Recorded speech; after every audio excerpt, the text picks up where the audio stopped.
400 বছরেরও বেশি পুরনো এই দক্ষিণা কালিকা মাতার মন্দির।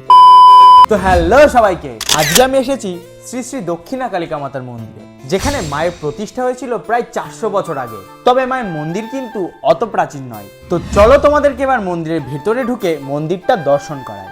আমরা সবার প্রথমেই আগে যাব নীলেশ্বর বাবার মন্দিরে, যা মায়ের মন্দির প্রাঙ্গণের মধ্যে অবস্থিত। আর এইদিকে আমি চলে আসলাম মায়ের মূল মন্দিরে। আর সত্যি মায়ের সাক্ষাৎ দর্শন হয়ে মনের মধ্যে যেন এক শান্তির আশ্রয় হলো। আর মায়ের মন্দিরটা দেখো কত সুন্দর, আর দেখো কত কারুকার্য ভর্তি।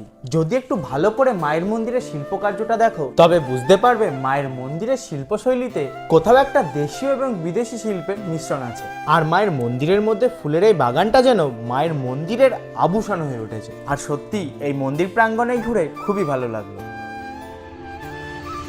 তো তোমাদের কার কার এই দক্ষিণা কালিকা মাতার মন্দিরটা ভালো লাগলো আমাকে কমেন্টে অবশ্যই জানিও। আর এই মন্দিরটা অবস্থিত আমাদের শান্তিপুরের অন্তর্গত হরিপুর গ্রামে। তো আমি প্রত্যেককেই বলবো তোমরা এখানে আসো এবং মায়ের দর্শন করো। আর ভিডিওটা সেই ব্যক্তিকে পাঠিয়ে দাও যার সঙ্গে তুমি এখানে আসতে চাও।